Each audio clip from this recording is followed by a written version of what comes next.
ഷഷ്ഠിവ്രതം ആരംഭിച്ചിരിക്കുകയാണ്. ഷഷ്ഠിവ്രതം 6 ദിവസത്തെ വ്രതമായിട്ടാണ് കണക്കാക്കുന്നത്. എന്തിനാണ് 6 എന്ന നമ്പറിന് ഇത്രയും പ്രാധാന്യം കൊടുക്കുന്നത് എന്നറിയോ? പണ്ട് സുരപത്മാസുരൻ എന്നൊരു അസുരൻ ശിവനെ തപസ് ചെയ്ത് പ്രീതിപ്പെടുത്തി വരം നേടി. ശിവപുത്രനാൽ മാത്രമേ വധിക്കാൻ പാടുള്ളൂ എന്ന്. അതായത് ഒരു സ്ത്രീയുടെ വയറ്റിൽ പിറക്കാത്ത ഒരാൾക്ക് മാത്രമേ അവരെ വധിക്കാൻ പറ്റുള്ളൂ. അസുരന്മാരുടെ അക്രമം അധികരിച്ചപ്പോൾ ദേവന്മാർ ശിവപുത്രന്റെ ജനനത്തിനായി ആഗ്രഹിച്ചു. ശിവപാർവതിമാരുടെ വിവാഹം കഴിഞ്ഞെങ്കിലും രതിദേവിയുടെ ശാപത്താൽ പാർവതി ദേവിക്ക് ഒരു കുഞ്ഞിനെ ഗർഭം ധരിക്കാനായില്ല. ശിവപാർവതിമാർ ഒരു ഗുഹയിൽ ധ്യാനത്തിലിരുന്നു.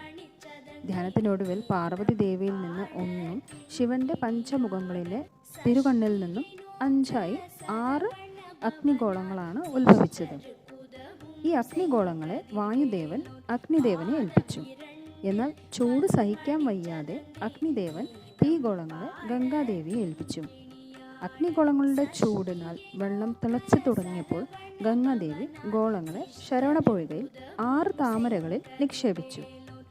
ആർക്കും ആ ശക്തിയെ താങ്ങാൻ പറ്റാത്തതിനാൽ പാർവതി ദേവി തന്നെയാണ് ആ ജലരൂപം സ്വീകരിച്ച് എന്നാണ് പറയപ്പെടുന്നത്.